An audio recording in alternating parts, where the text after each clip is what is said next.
Hi, wherever you are in the world right now.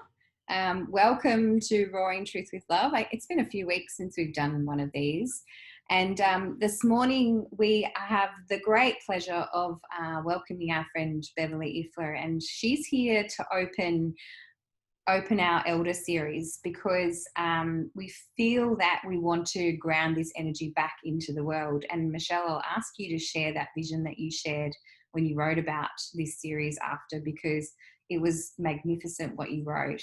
But when Michelle and I both thought of elders, the first person that popped into our mind was Beverly. She's in our sister circle, and we just both have so much love and respect for who she is and what she brings to our circle and what she brings with the world. So Beverly has provided us a little bit of information. So I just want to share a little bit with you. She began as a very ordinary wife, mother, and homemaker, and was awakened by Reiki in 1992.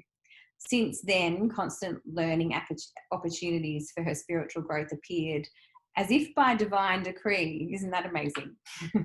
Spending 10 years totally unraveling, 10 plus years, unraveling the history of her own past and the trauma contained within has brought her to a place of great empathy and deep understanding for your clients and for the world, I would say, in what I know of you, Bev. Bev's a healer, a teacher, a facilitator, a metaphysical therapist, and she creates a safe and loving environment for you to explore those aspects of yourself which hold you back from a fulfilled, joyful, and expansive life. She is definitely insightful and intuitive and uses her many years of experience to assist you in your life purpose. Her medicine bag contains Reiki, Diploma of Holistic Counselling, Mastered Geometrician, a sound healing using crystal bowls, and deeply healing toning voice to create balance and harmony in the physical, mental, emotional, and spiritual bodies. And both Michelle and I can attest to Bev's deeply healing toning voice.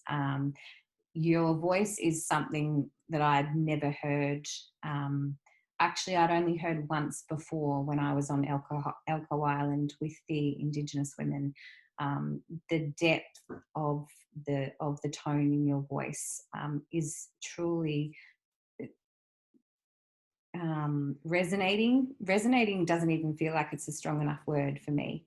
And I love that you say there is nothing in human nature that shocks you or takes you out of your center. So thank you so much for joining us today, and welcome, Beverly. Welcome, it's Beverly. so great to have you here. Oh, I feel very honoured to be here. It's like, oh, and listening to my bio, I'm like, oh. Your bio is so you know yourself, and that last piece is what others feel when they're around you. You know, that you are so centered in yourself that anything anyone brings you, it's able to be held in that space. So just the depth of space holding. Yeah, I think that comes from I know it comes from doing my own clearing work. If I'd never spent those 10 plus years, it's not just, it keeps happening. I have to keep unraveling myself to be able to hold those spaces, because unless I have that clear space, I can't hold for other people. It's so true, isn't it? And you've talked about, that trauma response, because if we're still holding the trauma within our bodies, we don't have the capacity to stay in our center, because when we're working with another human, their trauma response will trigger us in some way, and we will have emotional response as a result. Yeah. It's either an emotional or you will have a physical response. Yeah. Like, if I could just share a little bit about how I got to be here when you sent me the invitation. Yes, please do. To be the crone. I was like, I thought I was okay with that, because I have done a process like quite a few years ago where in a workshop, I actually had to die and they buried me so that I could be reborn into my eldership. But this one, for some reason, really triggered something in me. So first off, my mother's in hospital at the moment having a hip replaced.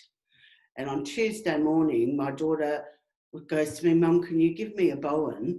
Because my hip's sore. So I gave her a Bowen. Within about, I don't know, half an hour, my hip went out. So there we have the three of us, mother, daughter and granddaughter. We're all got our left hip doing whatever the heck it's doing, except that now I can't walk. But just by chance, I had booked a session with this woman who is very connected to Uluru, and so am I. And I thought, I wouldn't mind having a session with her. She seems to hold some codes that I might need. So what do? We did it all about the crone, all about, so held in my hip was the ancient memory of being ostracised, of retreating, living in the woods, being the crone, the midwife, the herbalist, and just totally abandoned in the world. Wow. So it was like really having to bring that part back into me. But it was also my 11-year-old, my 7-year-old and my 22-year-old parts of me that had felt discounted, that had felt abandoned, that had felt rejected. All of those parts of me needed to come back and be integrated and held. So it was really interesting to come to that. One of the major parts about that process was my throat, and it's how I'd held back from speaking the truth. And this is called roaring truth. I'm like, hello. I booked the session. Had a lot to do with that as well, right? Pardon? Becoming a sound healer also had a lot to do with that as well. Oh. Right? Becoming as well. Yeah. Yeah. So becoming a sound healer has been a real challenge as well. My I used to go to church so that I could sing at church, because everybody used to tell me to shut up. They didn't like me singing. And then I married a Maori man who had the most amazing voice, like he's tone perfect. And he'd go away from me, do not sing around me. So to bring through my voice, it's actually taken a lot of work, that having that shut down. And now, it's just part of who I am. Mm. Mm. So the fact that, we asked you, even though you'd been through that process previously of going through the rebirthing as an elder, when you were asked to stand now at this point as an elder, using your voice as an elder, in roaring truth, you received the trauma from parts of you that hadn't been healed. Yeah. Yeah. Yeah. This is not a quick journey. If anybody thinks that they can just jump in and be a healer or whatever, it's not quick. Mm. There's a lot. We have lots of stories held within our bodies that need unraveling. Mm. We've been around for millennia, so they're all held in the cellular memory of our bodies. And then there's new traumas coming in at the same time. Oh, yeah. Especially if you want to watch the news or, see the fear that's being generated out there at the moment. Mm. And ultimately, we're the ones who heal ourselves, aren't we? So, we can only be healed to the level at which we can only heal someone to the level at which we've healed ourselves. And so if we haven't dealt with our own internal traumas, then we're not going to be able to help someone, as we said earlier. But the more that we are, it's not even working on ourselves when we get to this level, is it? Because we're not actively seeking what's wrong with us anymore.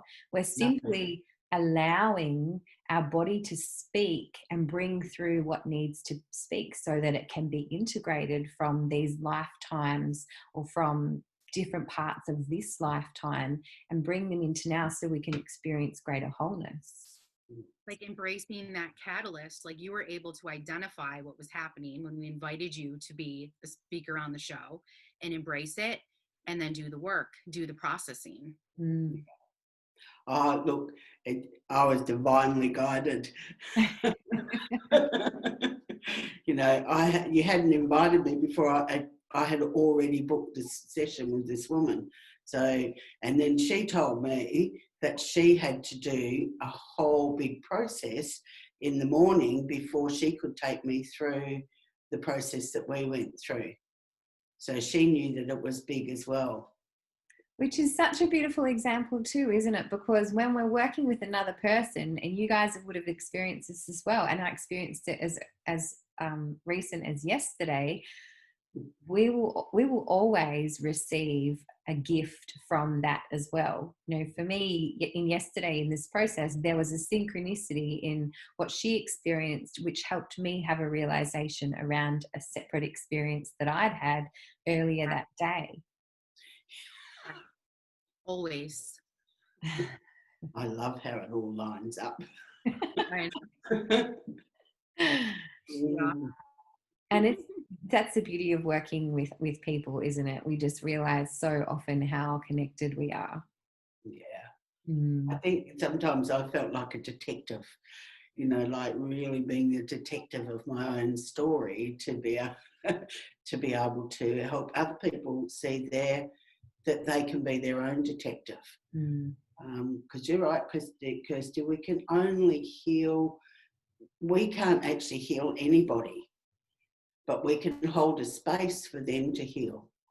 Yeah, Yes. exactly. So I want to ask you next, Bev, what is the greatest wisdom that you can share with us and with other people? Oh, gosh, the greatest wisdom. I remember my granddaughter.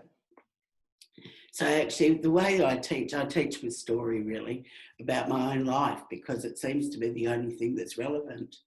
But I remember having an argument with my granddaughter, and she's a very strong young woman. And I went, see these wrinkles? They mean I know things. And it's like being able to claim what you innately know, I think is really the most wisdom. It's like we innately know what is right and what is wrong, what is right and what is wrong within ourselves. But we've been so taught to discount what we know. One of the things that really strikes me as a child, my mother was my dad had died and this new man had arrived in her life, and he left and he'd come for a visit and he went and she goes, oh, he's really nice, isn't he? And I went, no. But she discounted that.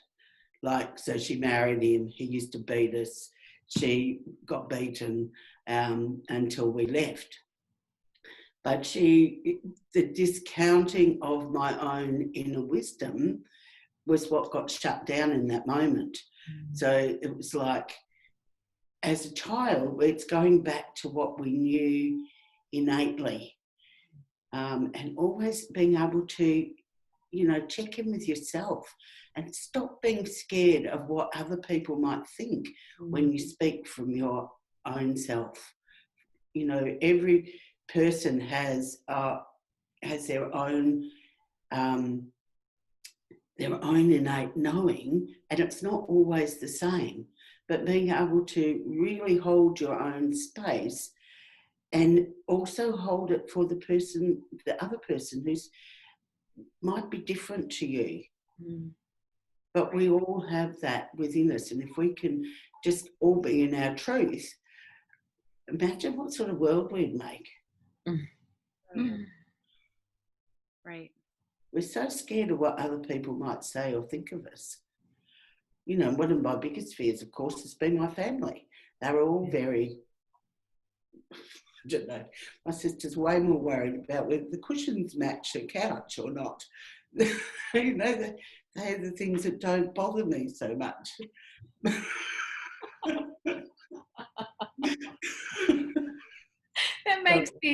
That makes me think of a story that happened. We're running a workshop in our house at the moment, and my daughter came in this morning, and she'd been talking with one of the guys that was here, and he was asking her about, you know, he came in and he said, Kirsty, I want to tell you that that if Penny was offered a Gucci bag or a locally made bag from Made in Mullum, she'd choose the locally made bag first and foremost. She's like, of course I would. I don't care about Gucci. It started this whole discussion about, you know, labeling an image and what we think, and it was really beautiful. And I looked at my 12-year-old daughter, and I went, so what you're saying is that you would choose the one that feels most right for you, not just the bag that you thought was expensive and looked good. And she went, yeah. That's so beautiful. That speaks to Bev's experience as a child as well, right? Because as children, when we are parented by or have caregivers that allow us to be in our knowings, then we continue to be in our knowing.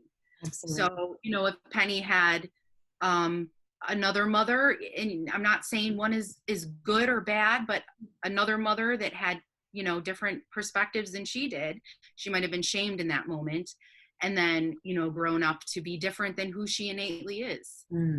Yeah, absolutely. That moment you said when you didn't allow yourself to speak your voice, Bev, was that the first remembering you have of shutting down your voice? I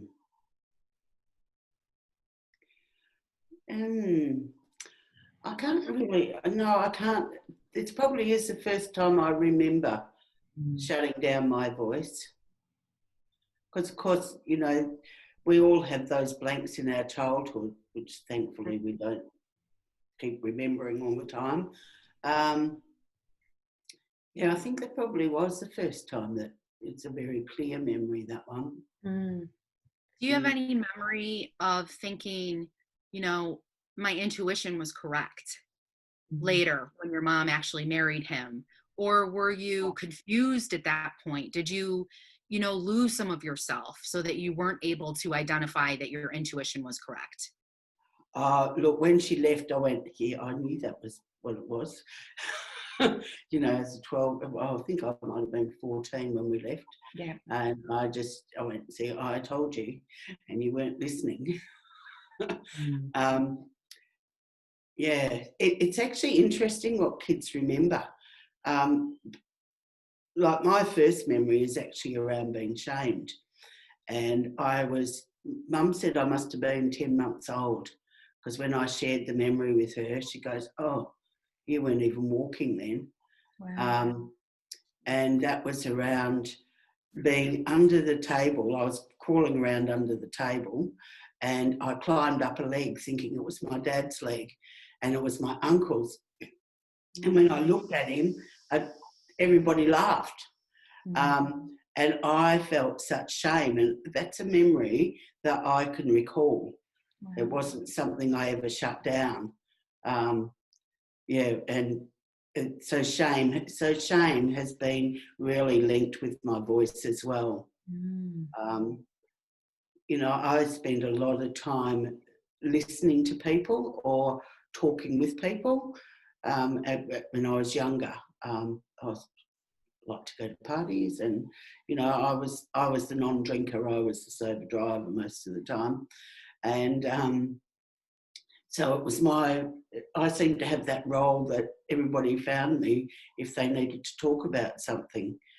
And my voice I would just say what I thought, because they weren't in any state not to hear it, I think. So, you know, my voice had been shut down, but sometimes it would come out. And not everybody liked what I had to say. And you were okay with that? Yeah. Yeah. Actually, I think most of them didn't bother to come and tell me how they felt until much later. Yeah. And you know, there's been a lot that have come and said how much that helped as well. Do you feel that you learned from the experience with your mum? Do you feel that you learned that you needed to speak up because you didn't, and then you there were negative consequences as a result? No, I don't think I did. I think so. In my marriage, I hardly ever spoke up at all. You know, like about the important things. I'd rattle on about something that wasn't important, but the so my ex was quite violent at times, and so we'd get through that bit, and the next day pretend nothing happened. We would never. There was never a conversation about what had transpired the night before. Sweep it under the rug. Yep. Yeah, sweep it under the rug. My mother's favourite saying was, "The least said, the soonest mended." So it's like, yeah, that was her favourite saying. We're not going to address anything. So when I first started doing workshops, I was sitting in, I kept thinking everybody else had much worse life than me. So I hardly said anything either until I was up in the Rocky Mountains in Colorado. And I think I must have spent more than 2 hours. The facilitator just said to me, "And what else did you put up with, Bev?" And it just kept on coming. And I was like, oh, geez, my life has not been that great. But they were all the things that I'd not spoken. I just kept quiet. You feel like that is an important sort of first step onto an authentic healing path where you are able to hold yourself and admit to yourself that there has been trauma. Because I think for a lot of us, we're so conditioned and programmed to like feel ashamed. You know, if we have feelings even, or if we acknowledge painful aspects of our past. And so then, you know, we sort of push it all down, bury it down. And, you know, eventually it gets to a point where, you know, we turn to addiction. We get stuck in patterns, you know, relationship patterns, codependent patterns, whatever they may be. So like, how do you feel about that moment in terms of it being that pivotal moment of like, wow, I do have trauma and I can acknowledge that for myself and I can accept that without shame? I think it's the most crucial point, is because otherwise we're staying in denial. It's like crucial. And I think it's crucial to have our story witnessed. I don't necessarily mean that you're going to tell me the same story over and over and over and over again, but you need your story witnessed. If it's not witnessed, it's still undercover. Yeah. Yes. Yeah, and I think that's something that I found difficult. You know, as I moved along my healing path was, and different modalities and things, and they would say, you know, you don't want to get into the story. And for me, the story is always the most healing part, because when we tell our story, we're using our voice, and there's that resonance in our voice, and other people feel themselves in our story. And whether we're sitting there just sharing space and holding space for a person, or whether we're sitting there just listening to that person's story, it doesn't matter. What's happening is there's a resonance that's happening between these people, and we're then able to help ourselves move beyond the pain and the trauma, as you're talking about, to come to a new place. And if we don't, we stay in that denial. And it's so perfect for what's going on right now, because we are in trauma collectively, yet there is still so much denial about what's happening. You know, just do what you're told, and so we can get back to normal. Right. If we get back to normal, I'll be really distressed. Yeah. Because our normal has not been working. Right. It's our, you know, you're talking about Penny in the Gucci bag. We have got so conditioned around having labels. You know, I'm way out of touch, but I know Gucci and Versace, and you know, there's a whole lot of labels that we tend to aspire to, whereas what's made locally supports locally. I've been really feeling that coming back into community and being connected back to nature is the only way forward for humanity.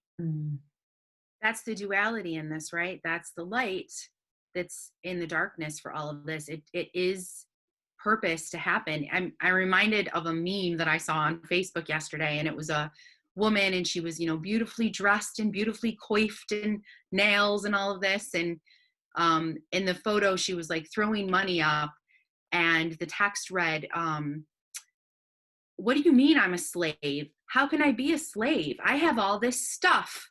And there was like, you know, material stuff all around her, you know? So yeah, it's such a paradox, not isn't working anymore. It's time to shift. It's time to reconnect, right? To who we are and to nature.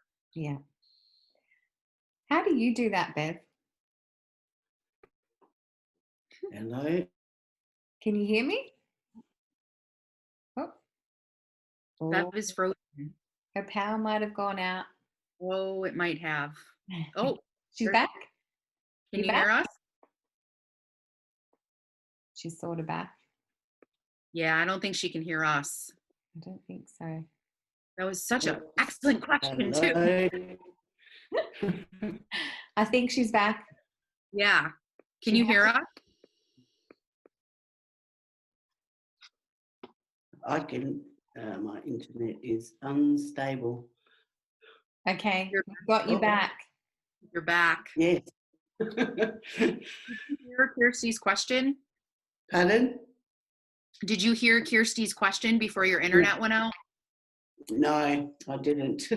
So my question was, how do you reconnect? How do you come back? Isn't that funny? I asked how you reconnect and then you disconnected. I know. How do you reconnect?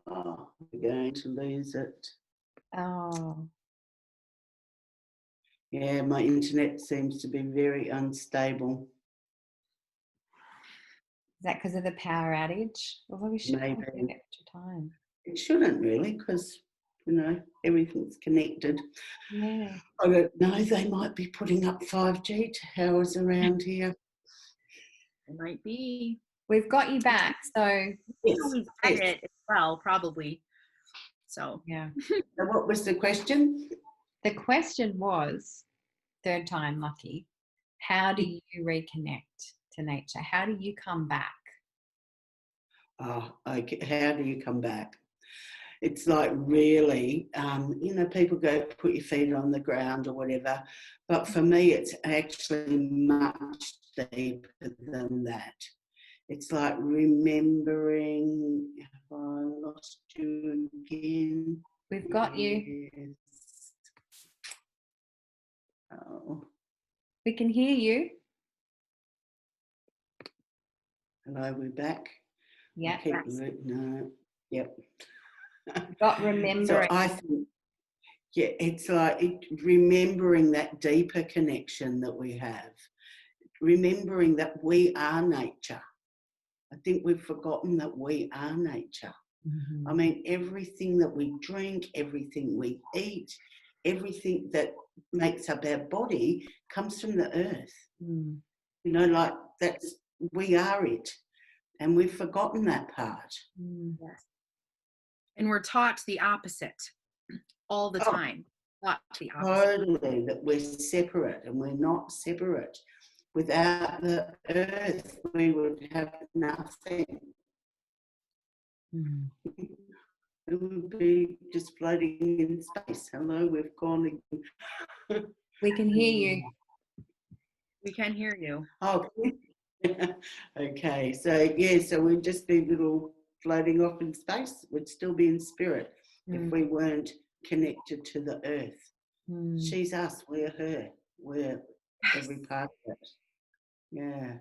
What a gorgeous perspective and visual that is for everyone to sort of hook into and really feel. It's so, we've been talking so much about, you know, in order to truly understand the oneness, we have to actually understand and experience the separateness fully as well. And I feel that right now that's what's helping people experience oneness as well, is that we've been so separated from one another, and we've realized how we rely on each other, how we rely on other people without even realizing how we rely on other people, if we've been walking around unconsciously, which is helping to bring people back to remembering that we all come from the same place and that we are nature, as Bev so beautifully said. That's the power of the story too, as well, right? Because when we're in the illusion of separation, then our stories aren't powerful, because it's just us with our story, and we're just spinning in our story, and we don't have self-awareness for how we can use it transpersonally to grow, to expand, what it means for us, what it means for the world, what it means for every human. But when we come into a place where we understand that our stories are in connection, then they are so powerful. And when we're in that place of like just spinning around in our story, we feel so alone, don't we? Like we're so alone, and we think we're the only person. And it's only when we decide, like we make the decision to reach out to someone else. Do you guys think that it's literally a decision to go, actually, I want to talk to somebody about this. I want to tell them my story. And then I start to realize that I'm not so alone. Yeah. It is a decision. Yeah. It is a decision.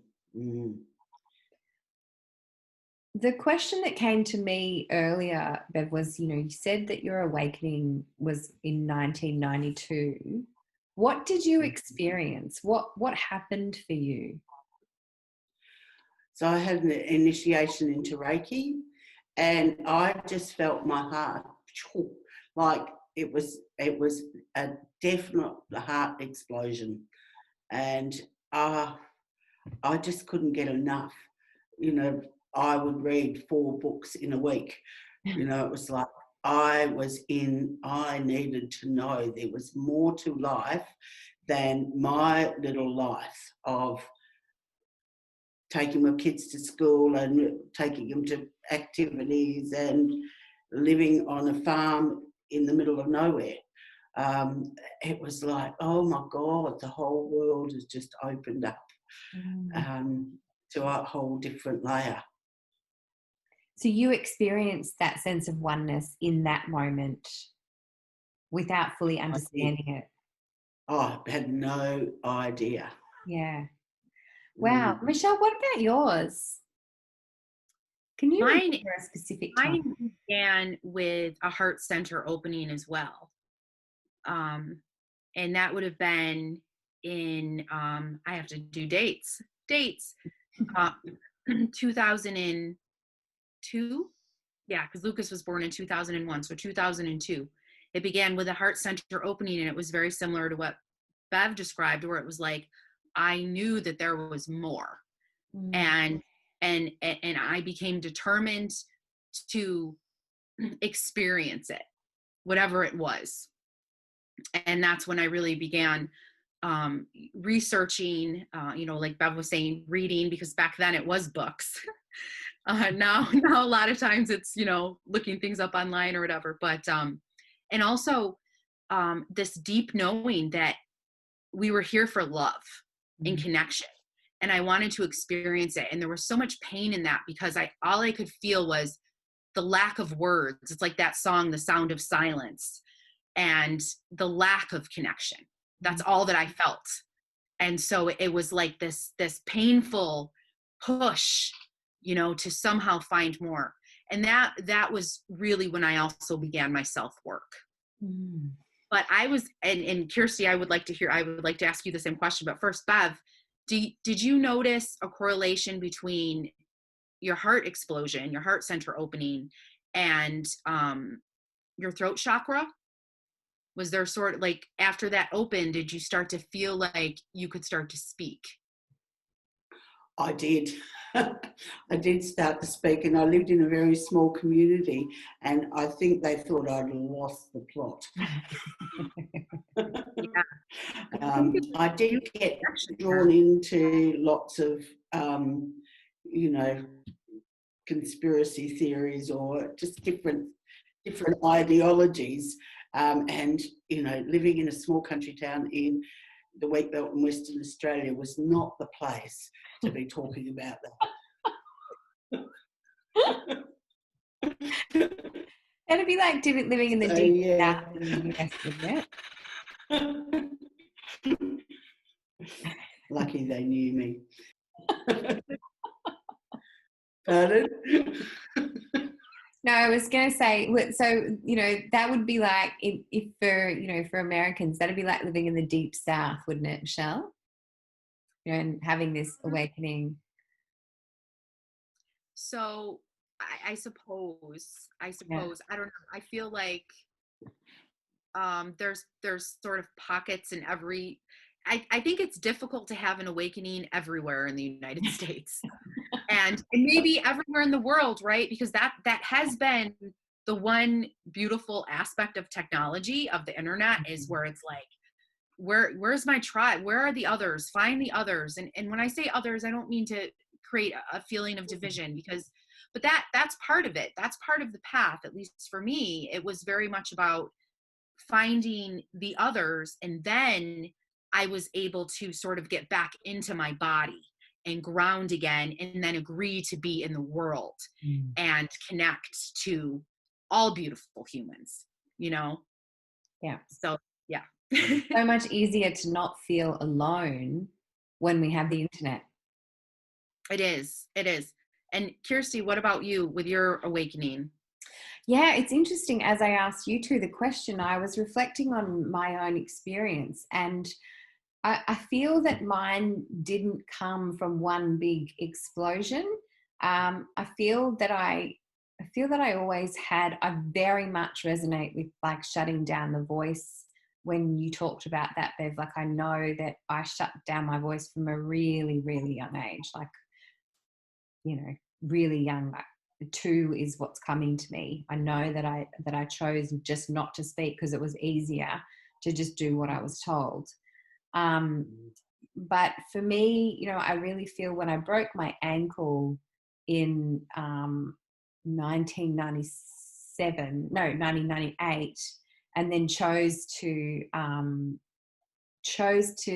change my circumstances as a result of that, it put me back onto this the trajectory that I am currently on, because it helped me to because it led to 4 years after that, you know, having a really deep depressive experience.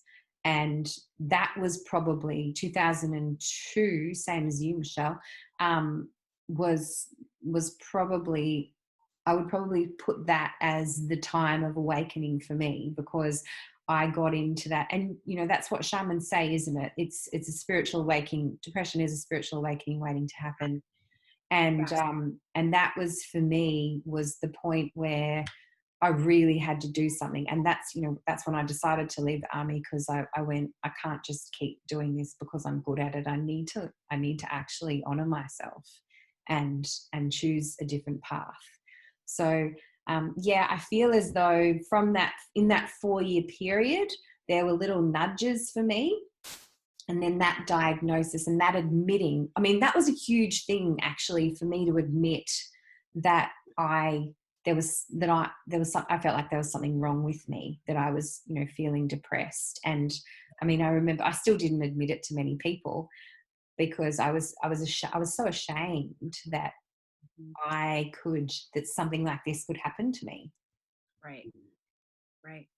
And this also relates back to, Bob, what you were saying in the beginning of our chat about how it's such a process, right? So it's like there's just these layers, and then, you know, as we go through life, we go deeper and deeper, and more comes up, and the path just keeps going. And it truly is a lifelong process. Absolutely. It truly is. And, you know, we couldn't do it all in one go because our nervous systems would just cry. Yeah. They would, wouldn't they? Yeah. Well, you know, after you've done a really deep process, how exhausted you can feel. Yeah. You know, you just want to curl up somewhere and go, oh, and bring the healing in. So it can be really challenging on the physical body, all that we go through. Which is really part of the journey, isn't it? In that ability to allow ourselves to rest, because I mean, gosh, you look at what's happening collectively right now, and you can see the people that are trying to continue to fight what's happening, rather than just coming inwards and resting and knowing that, okay, I'm going to drive this experience. Even though there's all of that stuff happening out there, I choose to drive this experience for me and create it for me. But we can't do that if we don't go inwards and rest in the first place. Yeah, I've got a whole screed on busyness and how we've made busy, I'm so busy today, or I'm busy. It's like it's a badge of honour to be busy. It's another label, isn't it? Yes, if you felt like resting on the couch all day and watching a movie, then you're labelled as lazy. So it's like that. Right.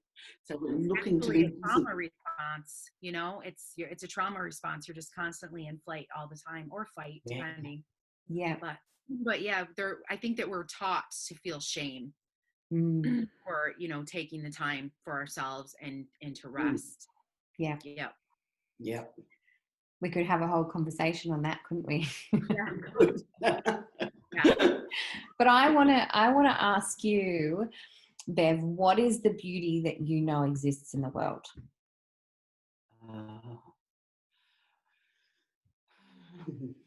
The beauty that I know exists. I know the beauty of nature. I know the beauty of watching the sunrise and the sunset. I know the beauty of human spirit. You know, being able to sit with somebody and hold them as they go through their own grief or trauma. It's such a beautiful thing to be able to witness that and to help people come out of that shame around what they've held. So beautiful. You kind of encompassed the life-death cycle right there, because as we're sitting with somebody who's going through their trauma, there's a part of them that's dying. But as I'm allowing myself to be present with that person, I'm feeling the life force through me, and I'm feeling my purpose in that moment is to simply be and allow myself to be. Yeah. And you know, we're working with death in our workshop at the moment, and it's so powerful, because we in our society, we don't acknowledge death, and we don't allow death to have that natural process. And what you just talked about is allowing death to be exactly what it is, which is part of life. But if we don't talk and we don't allow ourselves to be with each other, we don't allow death. And what's happening at the moment in the world, we don't allow death. Yeah. You know, we're bombarded with the fear of dying. Yeah. Yeah, no, that when you were talking, that was just what I interpreted, was like you talked about the beauty, and then what you said was the beauty of life is life and death, and death is beautiful. I mean, look at autumn. Yes. So beautiful. And winter.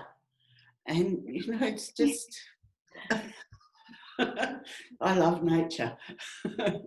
It shows us everything if we open our eyes and our hearts to see. It does. It's just this grand reflection. Yeah. So when you look at humanity and us as nature and everything, what's your highest vision for humanity?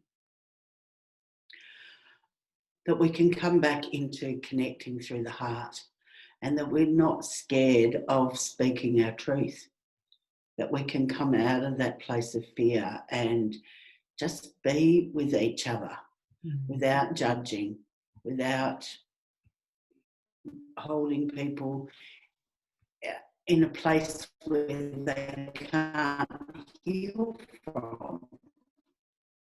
You know, we've got plenty of perpetrators and victims in our world, but have the victims healing.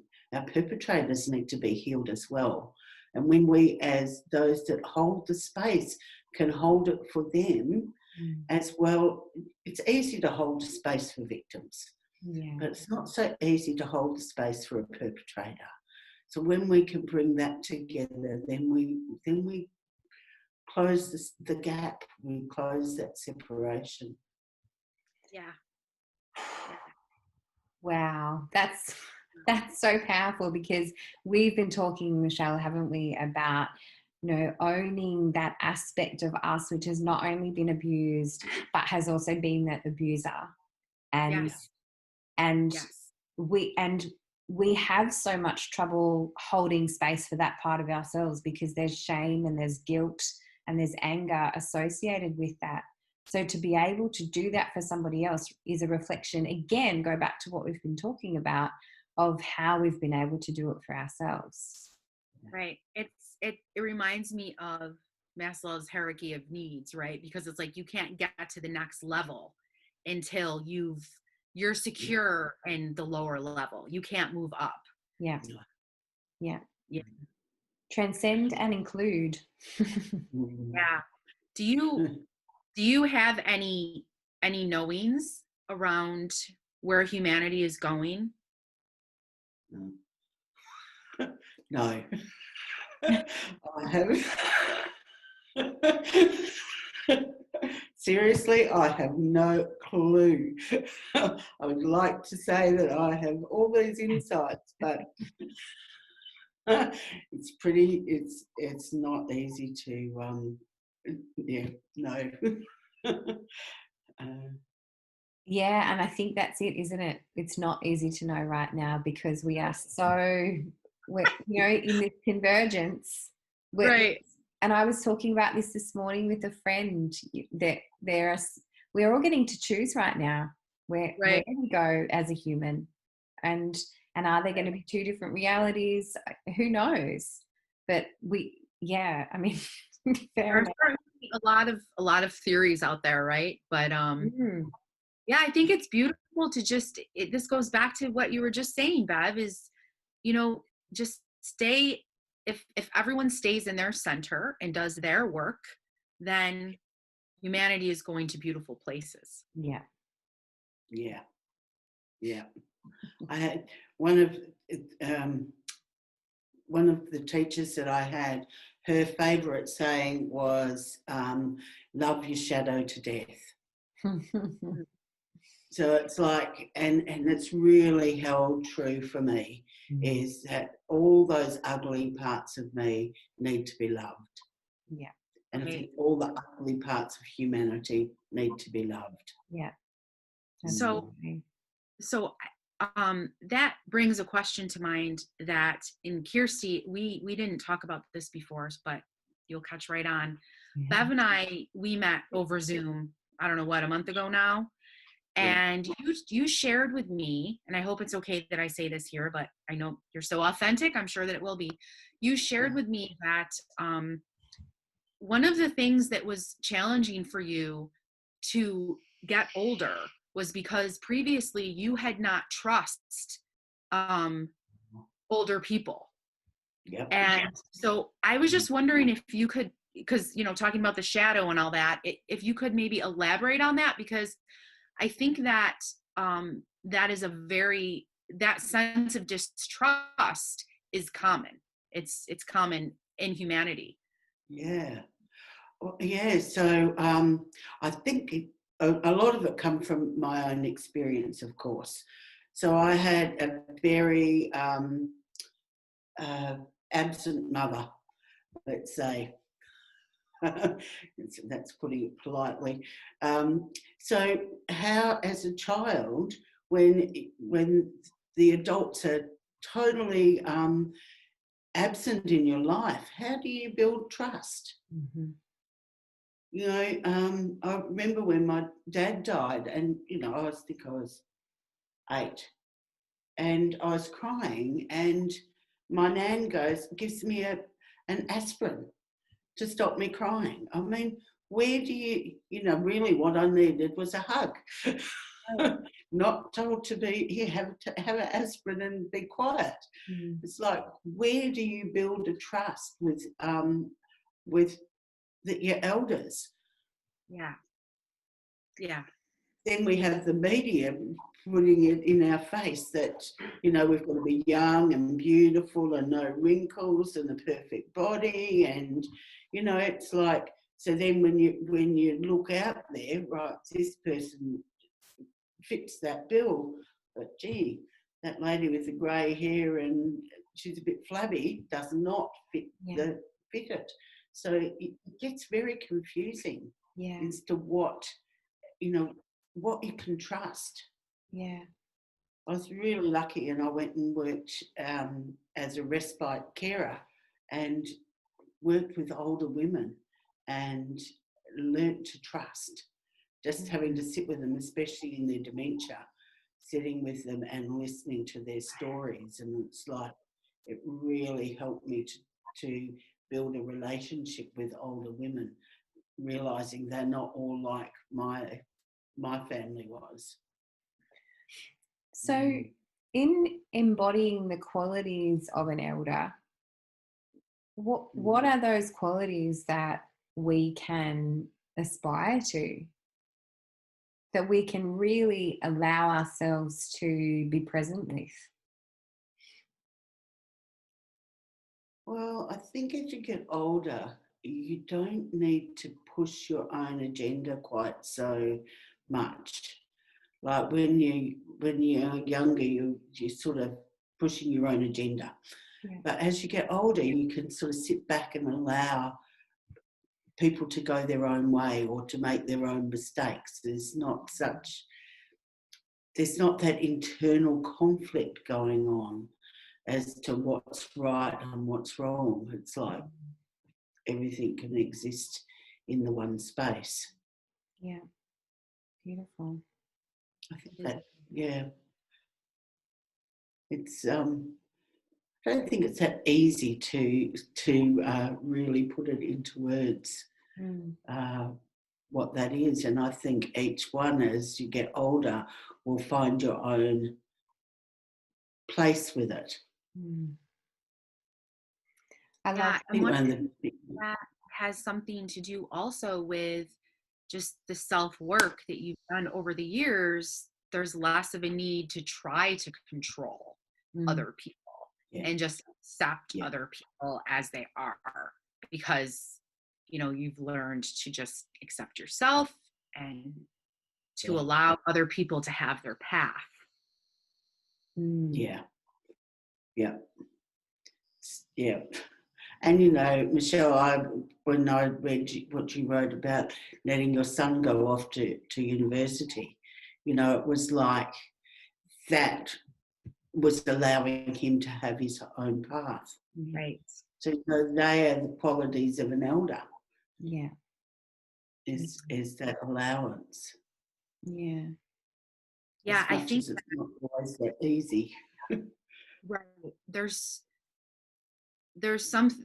a huge piece to all of that where, you know, just as humans, the way that we love is really narcissistic. Yeah. When, you know, when we're trying to control everyone, and we don't realize it. Yeah. We think we're loving because we're worrying. And so if we're worrying about someone, we must love them, right? I say that facetiously. It's like the opposite is true. It's funny that you say that, because just before I got on this call, I had a conversation with my eldest daughter, who's nearly 15. She went to the movies with some friends last night, and then they went out for a picnic afterwards on the beach. And I said to her, you know what? I said, obviously, I trust you guys so much unconsciously now that I turned my phone off last night without even thinking before you got home. She kind of looked at me. And because it's been a huge letting go process, and I think that's it, of, you know, particularly being a mum, it's letting go all the time, and it's being present to what does my child really need right now? What does this person really need right now? And letting them choose it, whatever it is, and then just letting myself be here, observe.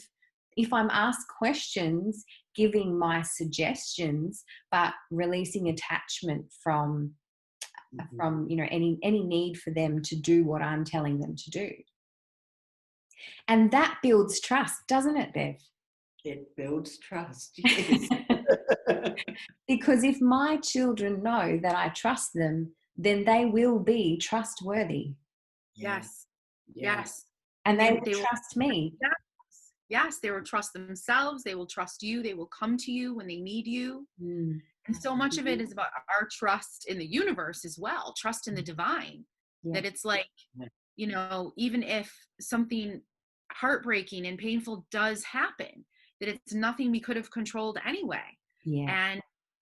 And there's going to be some sort of purpose in it. Life is so rich and multifaceted and painful and beautiful and the whole gamut of human emotions. And we can't stop that. Like, there's nothing we can do to stop that. Nothing at all. So, do you have any other questions, Michelle? What I would love, if you don't have any others, is for you to share what you wrote for our vision for this series, because when I read it, I was just like, that's beautiful, because that encompassed exactly what we talked about. And I am pulling it up right now.